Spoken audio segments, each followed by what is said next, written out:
انہوں نے اس کی تخریج کی ہے اور حدیث نمبر ہے 638۔ حضرت ابو ہریرہ رضی اللہ تعالیٰ عنہ روایت کرتے ہیں کہ ایک شخص نے نماز پڑھی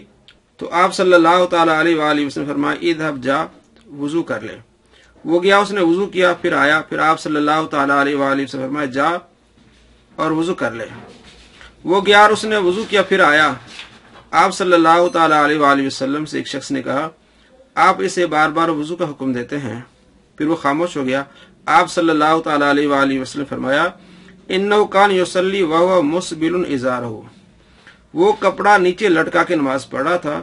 وَإِنَّ اللَّهَ جَلَّ ذِكْرُهُ لَا يَقْبَلُ صَلَاةَ رَجُلٍ مُسْبِلٍ إِزَارَهُ، کہ اللہ تبارک و تعالی اس شخص کی نماز قبول نہیں فرماتا جس نے نیچے کپڑا لٹکایا ہو۔ تخریج اسناد حسن اخرج احمد من حدیث ابان بن عطار بھی، اس کو کہتے ہیں زبیر زئی کی یہ حسن ہے، اور اس کو امام احمد بن حنبل نے بھی روایت کیا ہے،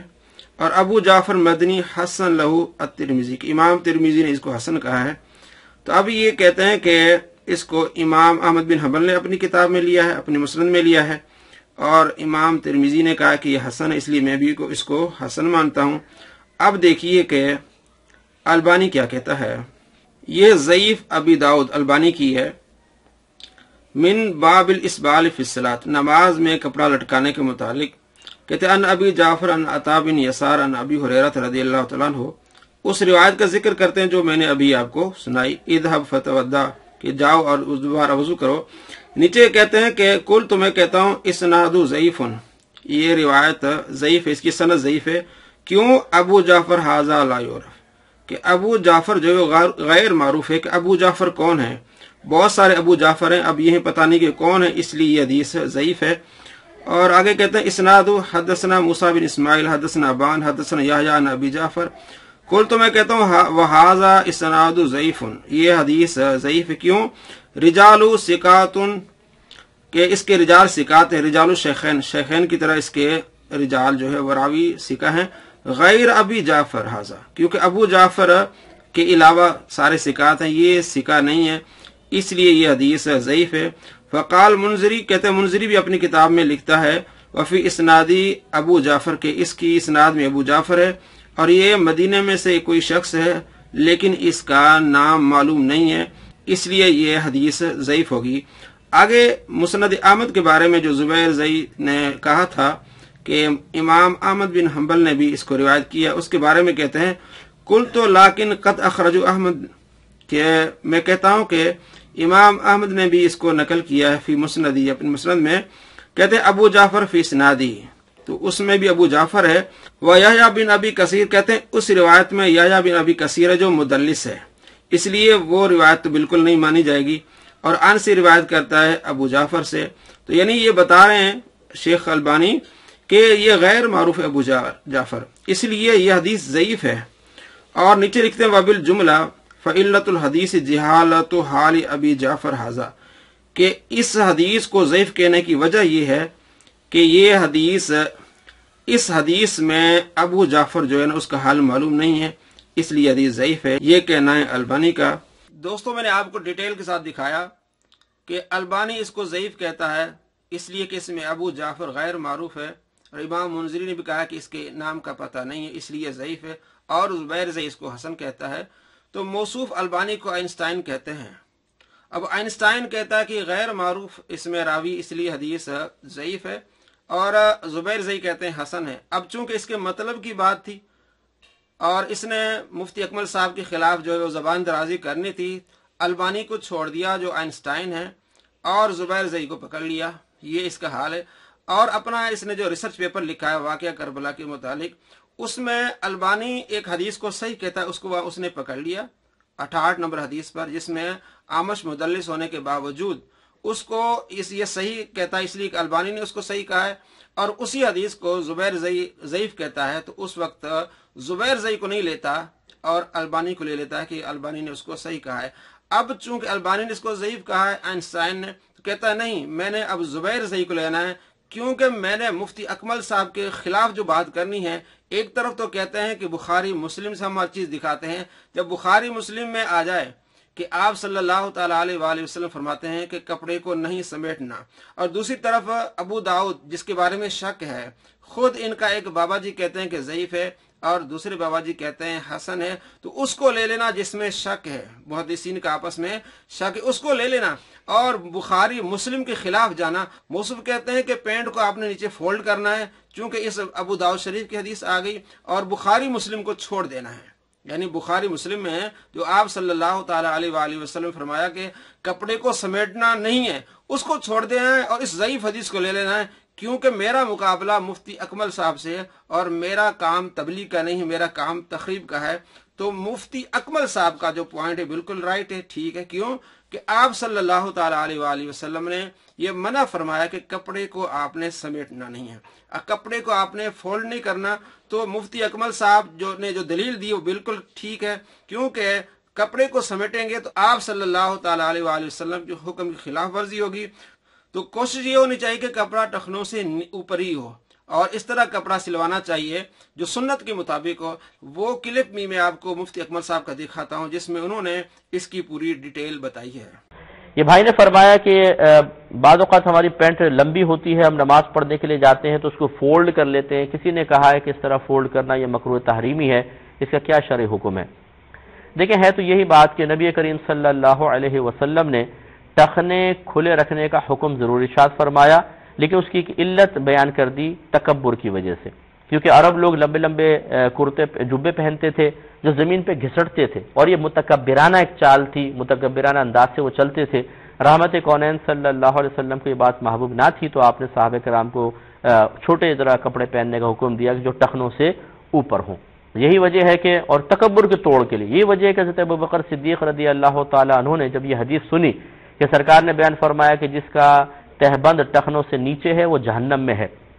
تو عرض کیا صلی اللہ صلی اللہ علیہ وسلم، میں تہبند پہنتا ہوں تو تھوڑا سا سرک جاتا ہے اور میرے ٹخنے ڈھک جاتے ہیں۔ سرکار نے شاید فرمایا کہ اے ابوبکر آپ ان میں سے نہیں ہیں، یعنی آپ کے ڈھک جاتے ہیں عذر ہے، آپ متکبرین میں سے نہیں ہیں، اصل مسئلہ پھر تکبر ہوا۔ یہی وجہ ہے کہ اگر آپ نماز پڑھ رہے ہیں، اور میں آپ سے پوچھتا ہوں کہ اگر آپ جرابیں پہن کے ساکس پہن کے نماز پڑھ رہے ہیں تو آپ کی نماز سنت کے مطابق ہو رہی ہے خلاف سنت؟ ٹخنے تو کھلے نہیں ہیں، تو اس کا مطلب یہ ہوا کہ ٹخنے کھولنا کوئی ضروری نہیں ہے، یہ بالکل سنت کے مطابق آپ کی نماز ہوگی۔ اصل ہے تکبر کا توڑ، یہ آپ سمجھ گئے بات۔ تو اب چاہے نماز ہو چاہے نماز کے خارج ہو، ٹخنے سے اوپر کپڑا رکھنا یہ سنت کریمہ ہے، لیکن اگر آپ ڈھک لیں اور دل میں تکبر نہ ہو تو زیادہ سے زیادہ خلاف سنت ہے، کوئی آپ گناہگار نہیں ہوں گے۔ یہ ایک تفصیل ہے۔ دوسرا یہ کہ مسلم کی دو روایتیں سرکار نے ارشاد فرمایا، صحابہ کہتے ہیں کہ سرکار صلی اللہ علیہ وسلم نے الٹا کپڑا پہن کے نماز پڑھنے سے منع کیا۔ ایک روایت میں ہے کہ سرکار نے کپڑے کو گھرسنے سے، جسے اڑس لیتے ہیں، اس سے منع فرمایا۔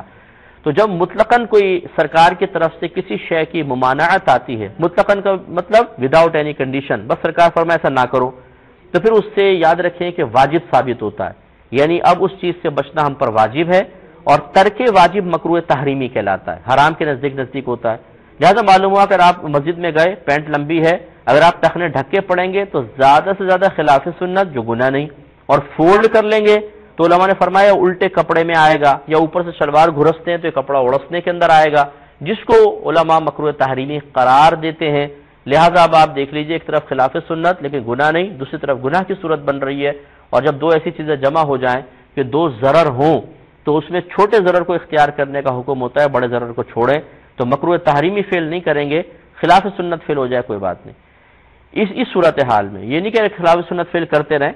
اور بہتر یہ ہوتا ہے کہ آپ نماز کے لیے علیحدہ کپڑا رکھیں جو کہ ٹخنوں سے اوپر آپ نے سلوایا ہو، لیکن یقینی سی بات ہے آفیسز وغیرہ میں ہوتے ہیں، مارکیٹ میں ہوتے ہیں، تو وہاں پر ایسا نہیں ہوتا کہ آدمی ہر ایک ایسا لباس پہن سکے، کچھ آفس کی ریکوائرمنٹس بھی ہوتی ہیں، تو ایسی صورت میں بلا کراہت آپ مسجد میں آ کر ٹخنے چاہے ڈھکے ہوں آپ ایسی نماز کو ادا کریں، فولڈ نہ کریں، یہی بیسٹ ہے، جسے تفصیل ہم نے آپ کی خدمت میں عرض کر دی ہے۔